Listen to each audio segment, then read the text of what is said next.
Legacy Golf Bag Podcast for the Masters. And yes, I am tuned up just a little bit more here this week. And we are getting it out nice and early because I am attending Augusta. And I'm not going to have a way to talk to anybody outside of that little bubble on Wednesday. The first time that'll happen to me in quite a while. Drew, I know you've had that experience before. So what tips can you give me and maybe a couple of other people listening that might be going here this week to the tournament?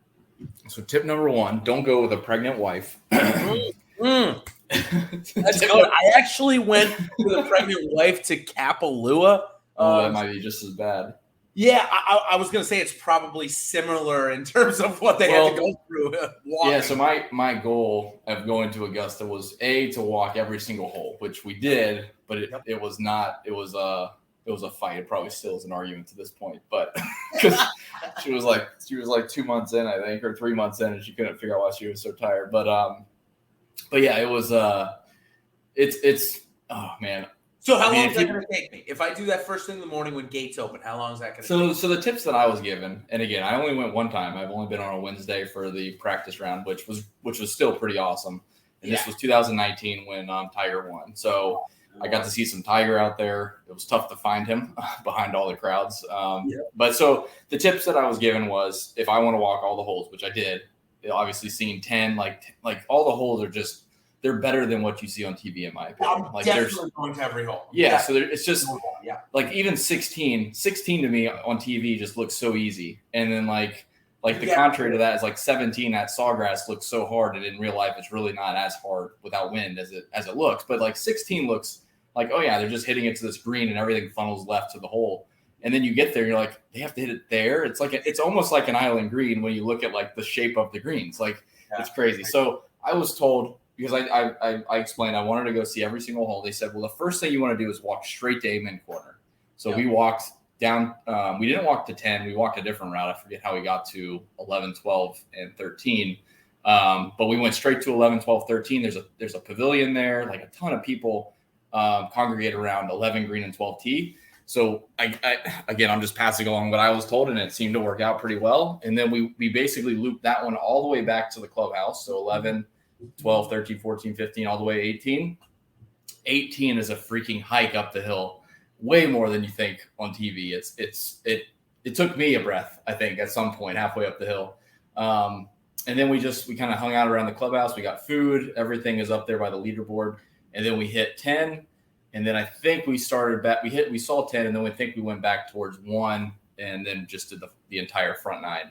Right. So however you want to do it. Ideally, I would have just said I want to hit 1 and walk all the holes. But I guess Amen Corner gets so many people. It's very shaded. There's a big pavilion. A lot of people eat food and drink right there on 12T. It's a pretty cool place to just hang out and see a lot of golf shots. You see 13, you can see 11, you can see 12. So I was told to go there first and get it out of the way. The other tip I will give you is hit the pro shop first, and they actually have like a FedEx drop off there, so that they'll actually ship it home or they'll bag it for you. But get that out of the way first, and then you're just free to enjoy the golf course and have fun. It's really better than advertised, which is striking to say in 2023. Everything is hyped up, but it's awesome, man. I mean, even little things like going to the bathroom, it's like you just get into the line and the line never stops moving. You just end up at a urinal and then you end up leaving. And then the same with concessions. The concessions the same way. You walk into the concession and there's 20 people in front of you, but not, no one even stops moving, even for like checking out. It's just like, listen, it just I'm keeps used to going. Disney World line, so this is going to be nothing for me. Dude, it's so unreal. I don't know how this can't be, scaled to every other sporting event. Valspar, I should say. Yeah, it's just they get a ton of good volunteers, local kids that volunteer and stuff. But because like this is such a big deal for that area that schools shut down for that week. Schools are shut down this week. It's like a holiday, and they all volunteer and they help out for the tournament. So they have so many volunteers, and they're so good at keeping everything clean and organized. It's crazy. I will say the coolest thing to me, and maybe people that are listening can maybe agree with me. But the funny thing to me was when you walk in through like the main entrance, you go past the driving range and the practice area, and then you don't even get into the golf course. Like it's another entrance. Well, between the driving range and the entrance to the golf course, there's like all these huge buildings. It's almost like Magic Kingdom, like the middle, like the front and center part of Magic Kingdom, where like there's like the presidents and whatever else. This is at Augusta. Like I don't know what these people do in there, but there's buildings. People work there all day, I guess, or hang out. So I was like, what is this place? And there's like streets inside of it. It's just bizarre, man. But yeah, the golf course is better than advertised. The slopes are so massive. 10 is just ridiculous. And yeah, that was one of the stopping points for the pregnant wife, was down the hill, and 10 was, why y'all going so fast? So 12, I mean, we get our own camera. We can get that shot with the, where the patrons all stand up there, with the tee box behind, I assume, correct? Yep, exactly. Yeah. But like behind that is this huge pavilion. I mean, I didn't even know it existed. There's so many people that, because you can't even see it from TV. You don't see it on TV. I didn't even know it existed. That's so cool. Awesome. There's just a lot of places. There's so many concession stands. I think one of the funnest places I hung out was 16T, because you can see 13 green during the practice round.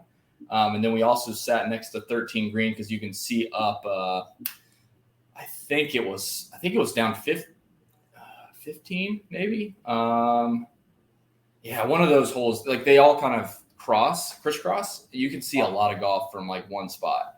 So it sounds like the temperatures are going to be decent for you too, which is nice. Yeah, Wednesday, Saturday. So Wednesday will be the best day of the week. It looks like. Perfect. So. Yeah, I mean you're going to love it, man. I don't know how I can hype it up anymore without you still exceeding your hype level, but it's just it really is crazy. Can't wait. So let's go in and talk a little bit more about the event itself. Maybe not attending it, but.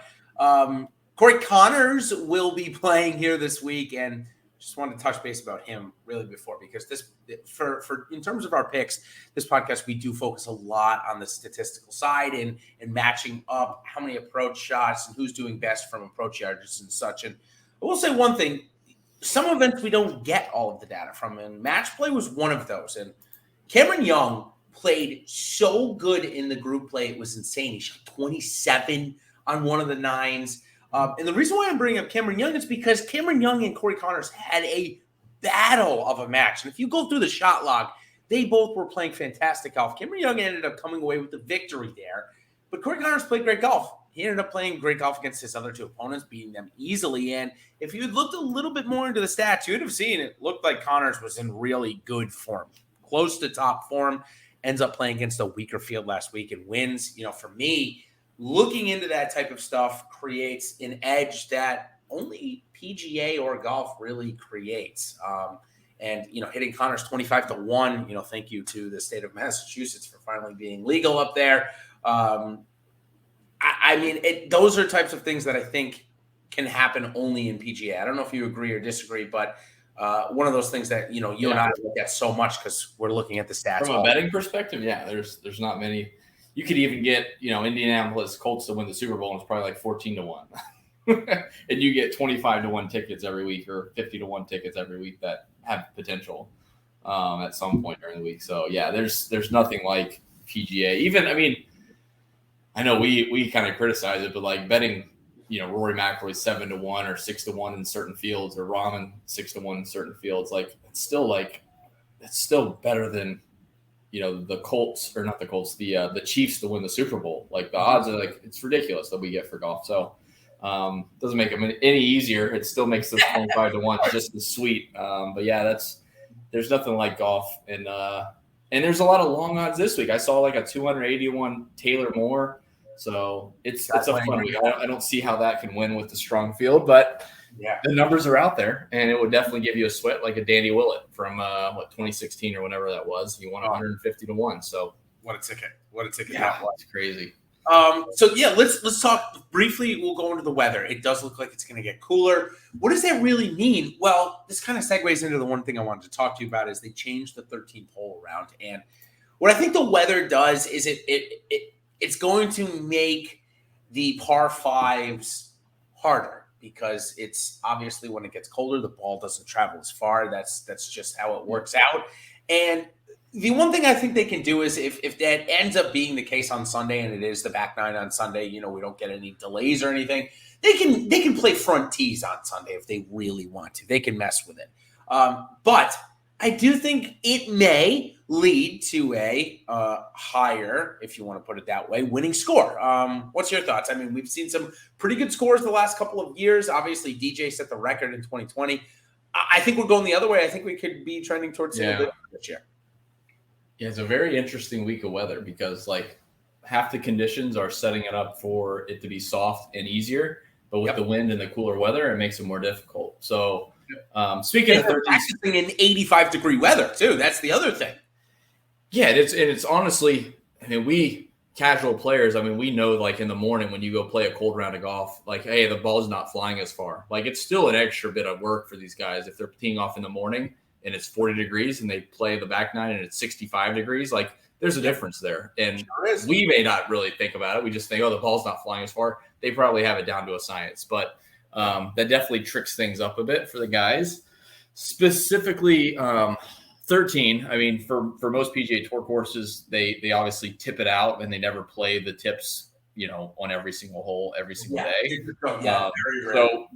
So I don't know if that tee box, it looks long enough that they could use the front of it and the back of it on each days, but I don't know if they even intend to never use that box and move it up to the old box on Sunday to make it dramatic. So my problem with it was just texting with you a bit is that hole has provided so much drama over the years. Even when Tiger was bombing it down there and having a wedge or a 9-iron in on certain days, there's still so much bad stuff that can happen on that course or on that hole, having a 7-iron or a 6-iron or a 5-iron. I mean, Phil hit it out of the pine straw on that hole with a 5-iron or a 4-iron, I think. Right, we're not getting that. And we're not going to get that anymore. Yeah. Even DJ today said he's probably going to have to lay up all 4 days. And to me, I mean, it's only one hole, but still that hole has been, if you just look through history, it's been a big momentum shifter for a lot of guys, either hitting it in the water, maybe on Thursday or Friday with Sergio making a 10 or whatever it was. Or that was 15. That was the greatest hole of golf I've ever watched. Yeah. I didn't mean to say that about Sergio, but it was just, I mean, he had been going through some bad press, I believe, too, with coming out of golf tournaments acting like a baby. So kind of just like the golf gods, giving back to us.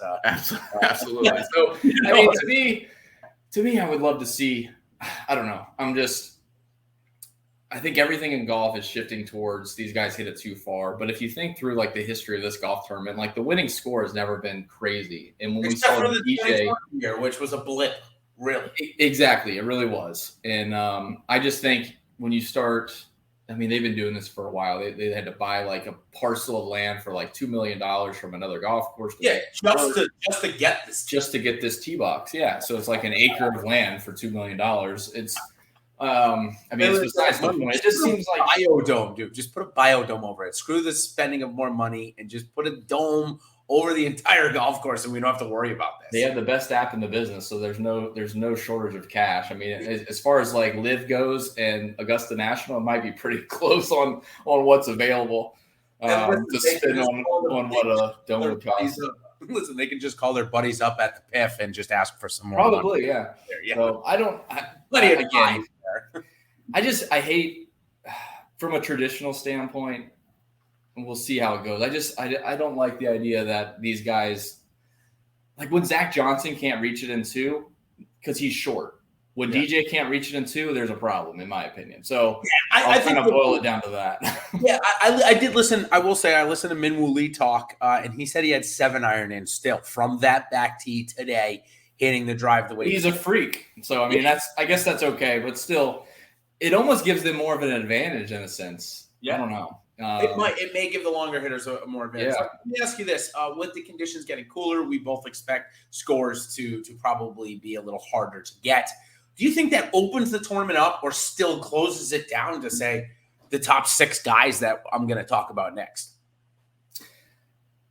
Oh, that's a good question. Yeah, I mean, I think that would cause a little bit of quirkiness where there could be a sleeper. You think there could be a runaway? I mean, if the waves really switch, which I haven't seen, but I mean, that's possible. We could see a Rory get off to some type of ridiculous start. I haven't seen the wave split, so I can't really speak to that. I think it's too early in the week to. Yeah, I don't know. But I mean, under the conditions, Saturday just looks terrible. So I'm not sure any lead you would have on Friday would be stretched out on Saturday. Yeah. So, all right, let's talk about statistically speaking, this golf course is going to test every single aspect, but the majority of the approach shots will come. When I say a majority, I say the highest amount of any 25-yard bucket will come from that. Call 165 to 190. In reality, we have it bucketed as 150 to 175. Honest to God, the top 6 names that are gaining the most strokes from that yardage right now are the 6 names that I would put that I think could win the golf tournament. Scotty Scheffler being 1, Xander Schauffele being 2, John Rahm 3, Rory 4, Colin Morikawa 5, and Jordan Spieth 6. Just below them, and if we included in the match play results, Cameron Young would be there as well. Those are the 7 guys, honestly, that I'm focused on the most that I think could win this week. Obviously, a couple of other names like Max Homa, Jason Day, Patrick Cantlay, I think are all in contention. But what do you make of that, given the fact that I think it is maybe the most important approach yardage and the best names are doing the best in that category? Yeah, I think – I mean, it does depend on the weather a bit. So, I mean, as a blanket statement, yeah, I think you're right. I mean, that 150 to 200 is usually where guys have a lot of shots. There's just a few holes where they get a wedge in their hands for the most part. So it would change if the weather is only on the par 5s. We could get 4 wedge chances, there, and that'll obviously shift things. Well, I'm thinking like three is a wedge, if not drivable, but like, a flip wedge to a wedge. Yeah, all the other holes, though, are stretched out enough where, they're going to have a mid-iron to a long iron in for sure.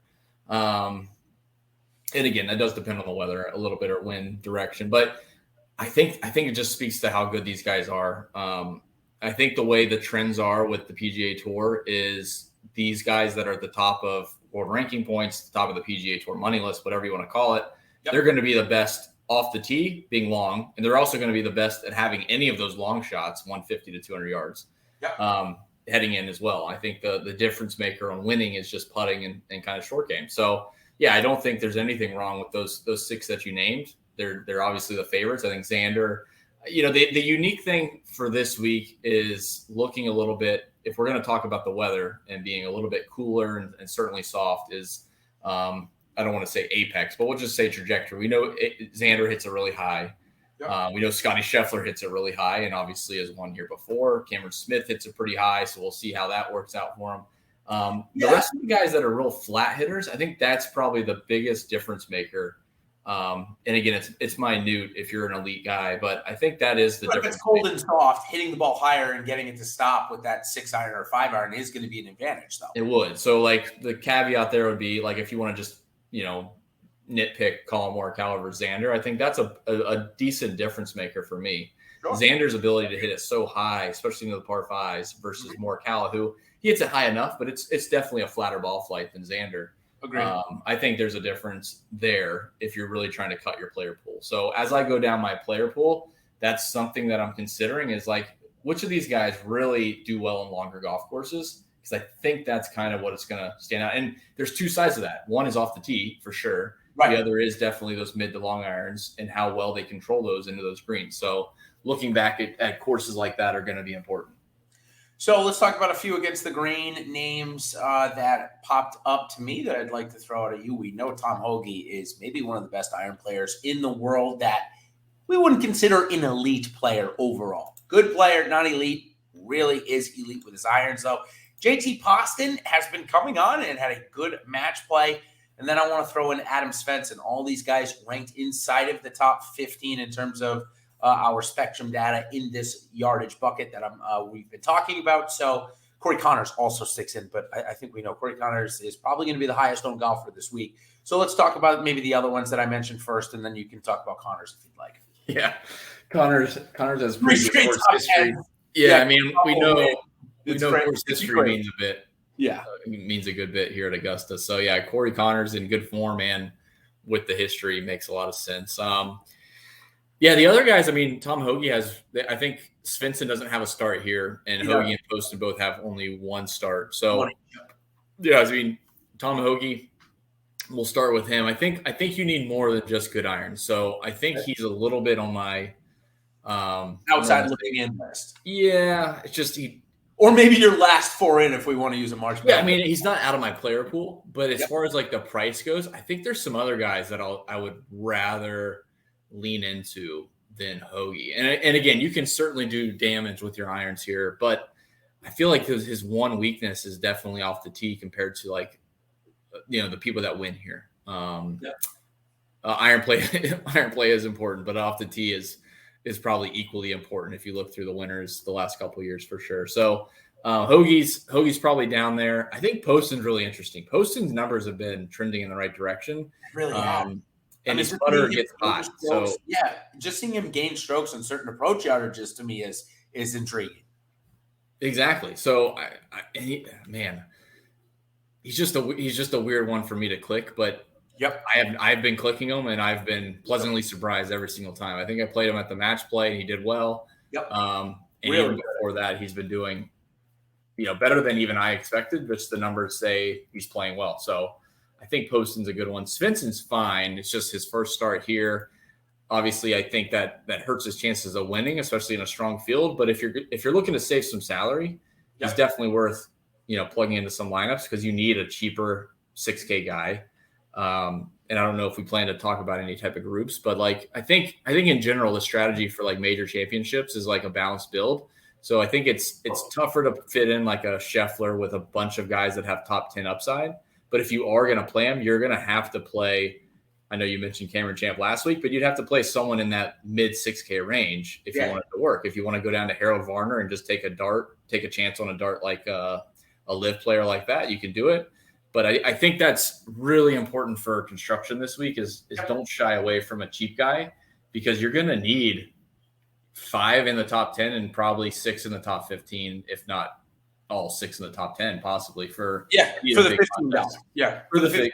Yeah, exactly. The nice thing is the tiered structure of these contests. You can see where the ownership is going. So let me ask you, 7,600, I think is going to be a pivotal salary this week, especially as you go up to the 2,200 level. We've already talked about Corey Connors being, probably the highest owned. He's at that exact price. Let me throw 2 more names at you, though. Brooks Koepka finally looks like he's playing good golf again. And maybe we know that we're not the first to champion this name, but we are definitely behind the Min Woo Lee train now at this point. And all 3 of them are at 7,600. I've made plenty of lineups with all 3 in there, but what do you make of that range? Because that could be pretty pivotal this week. Yeah, I instead of me saying fade Connors for either one of them, I honestly don't mind playing 2 of those in one lineup. Like Min Woo Lee obviously has the distance to play anywhere in the world. He definitely has the talent. And he has a T14 here last year. So was he the top debutant last year even? He might have been the top debutant. I'll have to look at the leaderboard again. Besides, just for last year, you mean, or ever? Yeah, just last year. Yeah. I was gonna say your boy Speed's probably got the best debutant. No, yeah, I meant like for to actually win that bet. You know how they put that bet out each year for the top debut. The top debut. Yeah, might have actually won that bet last year. You're probably right. Yeah, I mean Brooks is interesting. Obviously, coming off a win this past Sunday at Orange County National, but he had good course history up through the last 2 years where it's been kind of the record show on the Full Swing documentary, whatever you want to call it, I guess, is he was struggling with a lot of stuff mentally and physically, and maybe both bled together. So I think Brooks is fine. If we want to just talk about chalk really quick, I think in these events, for one, the Masters has the smallest field of any of the majors. So I think you can't be too strict on fading all the chalk. So like a Connors to me isn't like bad chalk. He's obviously cheap enough and you have to fit him in. The thing we have talked about though is you would want to pair him or have someone in your player pool that's sub 10%, ideally sub 5%, whether that comes from the 6K range or it comes from the 8K range, just an off the wall play. That's really important. So I would not fade anyone for the sake of fading them in this type of event, especially someone like Connors with the course history and the form. I mean, I would fade him, but he would have to be like 60% owned or something like that. Yeah, the 2,200, he very well might be. If you're playing in that context, He could, and that would be a different situation too. Like I would probably play him in that situation, but like the 15, like 60 is a bit high. But like if he was 40 to 50% in the Millie Maker, the big Millie Maker, yeah, I would probably fade him. But if he's going to be like 30%, that's still fine. I would still have match the field. I would say in that scenario. Yeah. Okay, so let's break down that 8K range. Like you said, we've pretty much talked about everybody in the 9K range, except for Justin Thomas. I don't really have any thoughts about him. He's got okay course history, but for me, I'm spending the 200 to get Cantlay or the decrease of 100 to get Homa or Morikawa or Schauffele at this point. I just don't think his game is in major championship shape. Maybe it will be. I think his game is. I think his putting is not. I think that's really the problem. So I have interest in him because I think he does have. Again, from a Millie Maker standpoint, I wouldn't play him in the 2,200. Yep. That wouldn't make sense to me. But honestly, he has good course history. His putting has been terrible. It could flip at any point. Not saying it can for every single person, but I think his ball striking is good enough that this could be a week that he stays in there, especially if we look at the conditions. And I'll just kind of, preface it by that. Like if the conditions are going to be super tough, it'll put even more value on the ball striking from a Justin Thomas, who his ball striking really has been pretty good. It hasn't been, as good as it was 2 years ago, but the JT stuff isn't Matthew Fitzpatrick's been way worse this year than he has. Sam Burns has been way worse than he has the last couple of years. I think JT's still close. So I think he might be one of those, sub 10%ers that could get the job done for someone. Yeah, he's an interesting name to throw into that bucket for sure. From 9 to 8K, I think it gets interesting. Obviously, Jason Day is playing some fantastic golf this year. A lot of interest will go into him. Also, Cameron Young, a lot of interest will go there. But Victor Hovland, maybe not a ton there. Certainly, I won't be interested in Will Zalatoris. I think his putting is maybe in the worst spot it's ever been in his entire career. So I'm out there. I don't think the field is going to be out, though. So that's probably one of my biggest fades this week. I'll also be on the fading of Ty Hatton. No thanks. So in this range from 9 to call it 7.8K, who's your biggest play and your biggest fade at this point? So Jason Day is really a scary one this week, and I'm going to have to play him. And the main reason why is we joked a couple weeks ago that we're seeing guys resurge a bit from like 2016 days, and Jason Day was one of them. And I really thought that he would have a down week or two, and he's shown that he's been playing great. Like the match play, he wasn't scared, played as hard as he could for the most part, from what I could tell. I was pretty impressed that I thought maybe if he lost the match, he would just kind of let it go and he would want to take a break. And it looked like he kind of stuck it out. So his numbers look great. Around the green and putting have always been pretty good. Yeah, they're obviously the best right now. And his tee to green game, considering his off the tee has been pretty good, is still pretty strong. So he has a long history here at Augusta of decent finishes. So I think Jason Day is one of those people will actually overthink a bit. I think when we first talked about Jason Day a couple weeks ago, Jason Day would have been really chalky. I think people have kind of full circled on him a bit and said, "Oh, he's too obvious of a play," and maybe that'll filter up to DJ and Finau. I think so. That's kind of my interpretation. I feel like if I was just building a couple lineups and I said Jason Day there, I would try to find the money to get to Finau or Schauffele because they're not that far apart, or Cameron Young and Victor Hovland right below him aren't the worst options either. And obviously Hideki had a nice finish. He did Sunday yesterday. So just good to see him finish all 4 rounds. Yeah, so I know that's a long speech, but I think Jason Day is one of those guys where a week ago we would have said, yeah, Jason Day is going to be the guy that's going to chalk bomb everybody. And now I think people are going to think that way, and he's going to get lower ownership, and he's going to finish in the top 12 or top 8.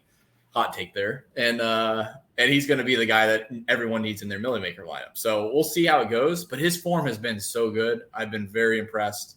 As far as other guys in this range, I'm not super, super excited to play Sam Burns even after the match play. And I'm kind of there with you on Will Zalatoris. He hasn't been good, period, though. I don't know. I mean, I know he's been good at Augusta, 6 1/3 in his 2 starts or something crazy like that. I'm not here. I'll let him beat me, and then that's fine. In this range, I mean, to be honest, Zalatoris is probably my biggest fade. I would say my biggest overweight at this point. I've clicked Cameron Young's name maybe a couple of more times, so no huge overweights. To be honest, I'm playing all of them pretty equally. The lineups that I've built so far have been very Spieth with a Scheffler or another star-oriented lineup. So it's just a spread out. I don't click 2 of these names and barely any lineups though. If that is the indication of my lineup building this week. I think I'm pretty sold on Hatton being. I know we talked about AK, but like Hatton was the guy between him and Fitzpatrick. Like I don't think I'm going to play much of either of those guys. Yeah, they're just not in form now. They're not in form, but I don't think Hatton loves this place, and I think that honestly gets to him more than we just talk about. Yep. Which is really sad to say for a professional golfer, but I really think in his head when he says he doesn't like a place, he either predetermines himself to play poorly and then he hates it more, or he really is telling the truth and he hates it. So Hatton I'm out on, and then Fitzpatrick has just not looked great. I really have a tough time seeing him. Yeah, out of all of these English guys, Justin Rose is the best in my opinion at this point. Yeah, I know. You made fun of me a couple weeks ago for picking him to win Valspar or something where he shit the bed, but I do like him. He got there early. He had a video out, like he's pumping his brand. And, I mean, he didn't even know how many times he's played here. He's 17, 18, 15, 19 times. He doesn't even know. So I think Rose sets up really well here. Fleetwood's fine. I know we're dipping in the 7s there, but the Fitzpatrick and Hatton are 2 where not to counter your point, to kind of supplement your point a bit, like everyone in the AK range, I do have, an appeal to. Everyone all the way down. Sam Burns, I'm not super interested in, but like once you get down to AK, it's for me. Yeah, he hasn't done it in majors yet, but I do love his form. It's trending in the right direction. Sam Burns, yeah, it is. I think I'm a little sold on him not doing well. So do you think that Max Homa's in that same boat? I mean, you're ready for Homa to break through. I don't know if it's Augusta, but I like his price. Okay. I don't know if Augusta's the week that he breaks through. I think LA Country Club is probably the one. You like him in that 2nd or 3rd round. Let's put it that way. Because you like him to break through in a major this year. For sure. Yeah. I mean, he's playing great and he's playing very consistently. I think Augusta's takes a little more. Just he put a lot of effort into making the cut last year. Let's put it that way. Yeah, and he did. We're gonna hand it to him. Yeah, I mean, I wouldn't be surprised if he won the Masters, but I don't pick that as the one he would win. I think it really would be a U.S. Open or PGA Championship he would win first. If he only won one major, it'd be those 2. So we'll see. But I think his price is cheap enough, and he finishes top 10. I would not be surprised. So, like I said, I love building balanced lineups in majors. And if you talk about the Masters, there's no better time to build a balanced roster where you could start with Spieth or Cantlay, and you fit in Homa and like 2 guys in the 8Ks, 2 guys in the 7s, and you look like, man, I got 6 10K guys basically.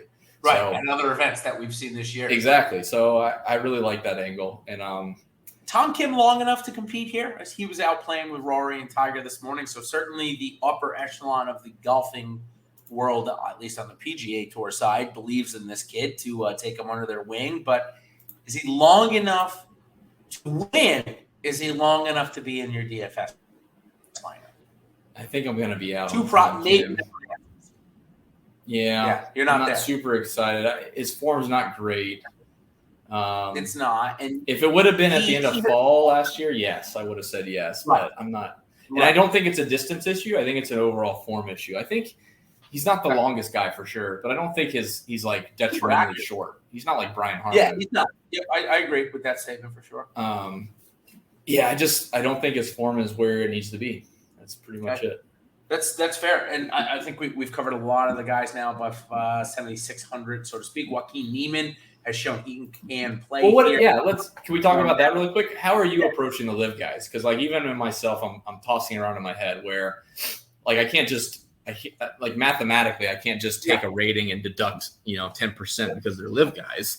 I've got a pretty. I'm going to go to this game plan this week. If they have shown form on that tour, I am going to rate them relatively normal to the PGA Tour guys because I believe the odds makers and DraftKings have already done this for us. Right? Cam Smith is the top priced live at 9,800.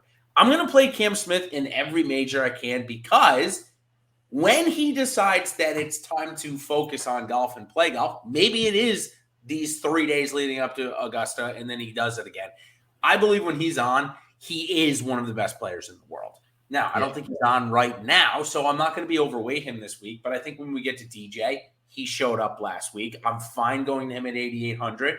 And then I think Brooks Koepka and Patrick Reed are absolutely viable at their prices. If they were in the 8Ks, I'd say, okay ownership.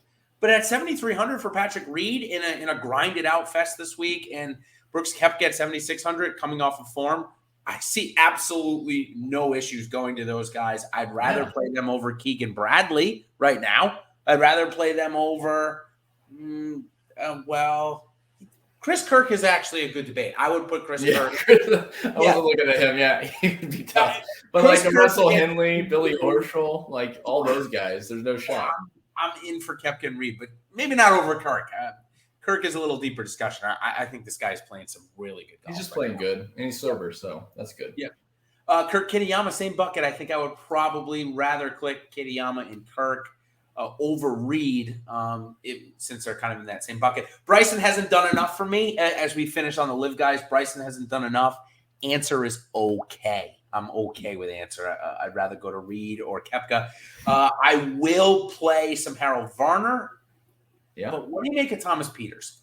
First round leader, Thomas Peters. I listened to the entire podcast. The Barstool guys. And I figured it would be this because Thomas Peters has been a pretty cool dude, from the onset, and he lived up to it. Not to use the live word, but do you think that he's in play this week?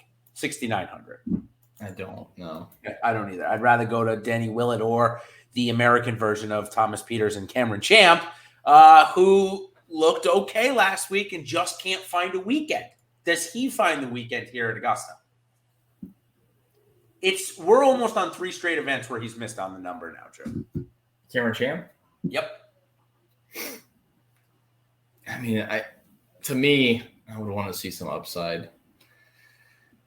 Not just on the golf course. I know he had a T10 here last year, but I would want to see like missing on the number. Is that because of something he can easily change and that's going to lead to a top 10? But it seems like, at least from what I can tell, it's other things that aren't. It's all parts of the game. Nothing is flashing. That's the problem. I would rather go to Danny Willett. Virgo is in Max, so it's getting reviewed then. Yeah, so I think the one sleeper in this area is like Harris English, who does have a good finish here a couple years ago at T21. And we saw him play well at Bay Hill. And I'm saying Bay Hill is a predecessor or some type of like, I don't know, so it has some type of correlation with Augusta. But we've seen guys that play well at Bay Hill play well here. And I don't know if that's necessarily just recent form. I talked about this on the Valero Texas Open. Like, a lot of guys that played well at Valero Texas Open or won, and like even in my Millie Maker, it was Harris English, I think, that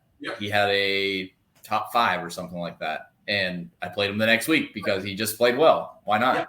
And he played well again. So I think Harris English is interesting. Actually.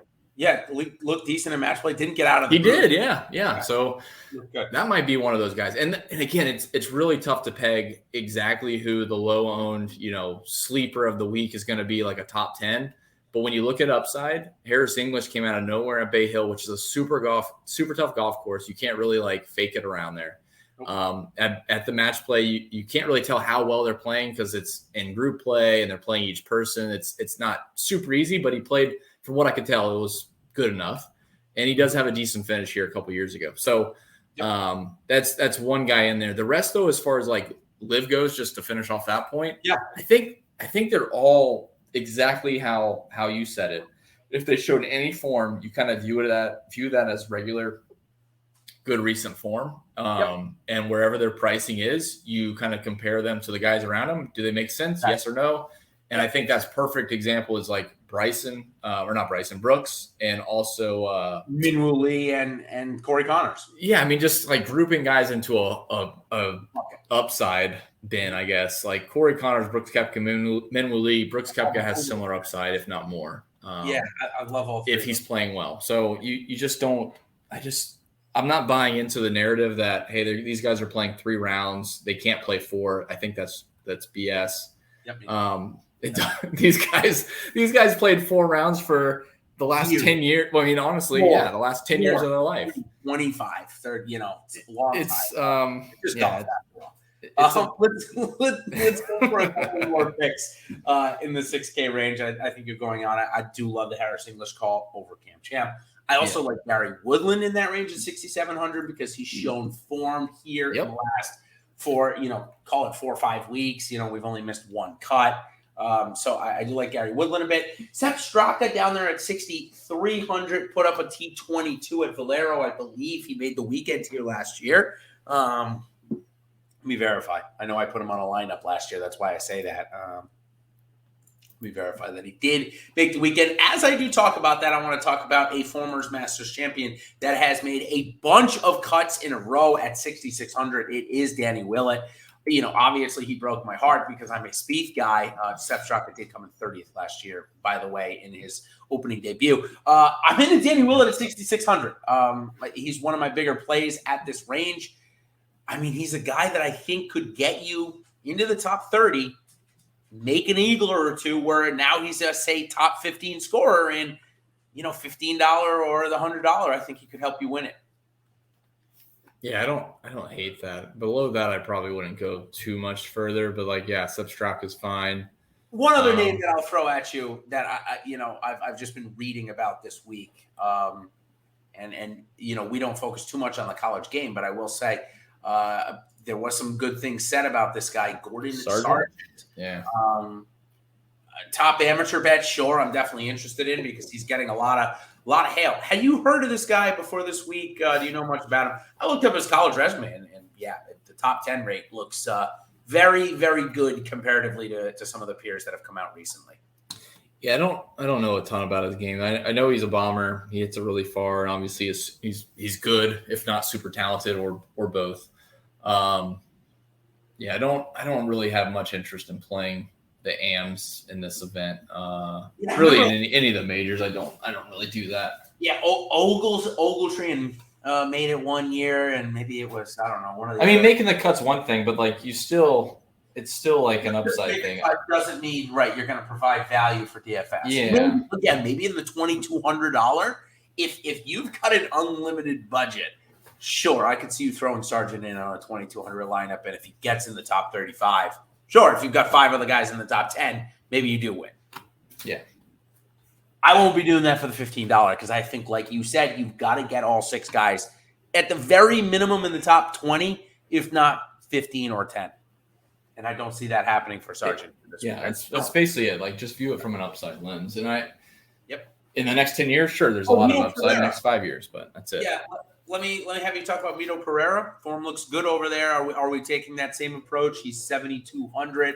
He's in that Keith Mitchell, Kurt Kitayama, Chris Kirk range. I think he's kind of in that same bucket with the other live guys. I think in that range, he's still viable.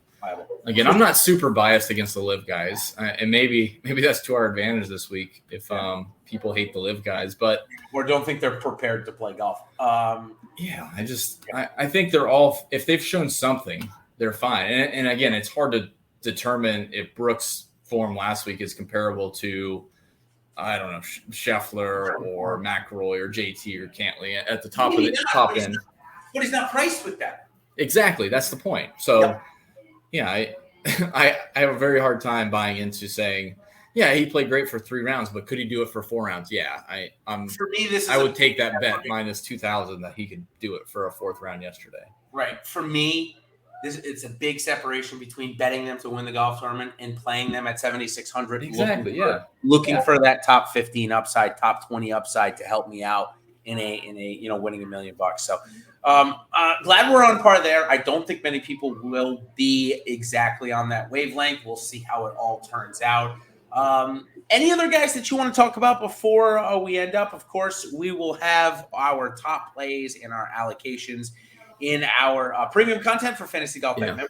And, of course, get to have you back on the airwaves. You've got a sweet gig over at Run Pure Sports. Those guys are awesome over there. So tell us where we can find you on their airwaves now for our FGB listeners. And, again, nothing will change over here at Fantasy Golf Bag. But that's right. You will get to see Drew's face a little bit more and hear his voice if you're into that stuff. And I know all of us that love golf will love that. So where can we find you this week? Yeah, super pumped. So I'll be able to help their weekly golf show and hopefully their showdown show on Friday or Saturday nights. And this week, I think the show we plan to do in the afternoon on Wednesday, and I think it'll be with Big T and JSU. So nice crowd, obviously, there. So you can find me over there at Run Pure Sports, and obviously all the data stuff, the FGB model, the Spectrum data, and stuff like that will still be found here at fantasygolfbag.com. So I'm excited to kind of bridge the gap a bit. Obviously, I have big respect for those guys. They're all good players, and they're all very good at content, which is really nice. So I think it'll help broaden the brand a bit. So I think honestly, the biggest takeaway I have is like the live guys, I think are really a difference maker this week. And I think if you take the extra time to dig into not necessarily their stats, but just like maybe how they're trending or some of the form or where they've played recently that maybe you think matches up with, correlates a bit with Augusta, I think that's a big advantage this week. Just looking like Louis Oosthuizen, who has a decent record of getting close to contending this week at Augusta. And maybe that's the guy that you kind of want to plant your flag on at 7,200 and not many people go to, because they're not going to take the extra minute to go look up their stats or look up their results from the Live Tour. So I think I think honestly you can view it as an edge this week is using a live guy. I'm not sure I would set a group to use at least one live guy, but honestly that might be the way forward. Now that I think about it. So no, there's really nothing else, man. I think my biggest takeaway this week is going to be building as much balance as I can, trying to figure out if I can make it work with like a Scheffler or Rahm. Mm-hmm. Ironically enough, Scheffler and McIlroy are the two favorites. And so Rahm is actually like a lesser value there. But I mean, if you just exclude Scheffler, Rahm, and McIlroy, everyone else is under 10K. You could make some pretty good lineups starting in that 9K range all the way down to like the mid sevens or low sevens. So I really like that angle this week. Yeah, I will say I'm a little more attuned to playing those top three guys, just given that I think that 7.6K range that we've talked about is so loaded. I'm cool clicking all three of those names, throwing them in with Scheffler, and then going from there. So, all right, that will do it.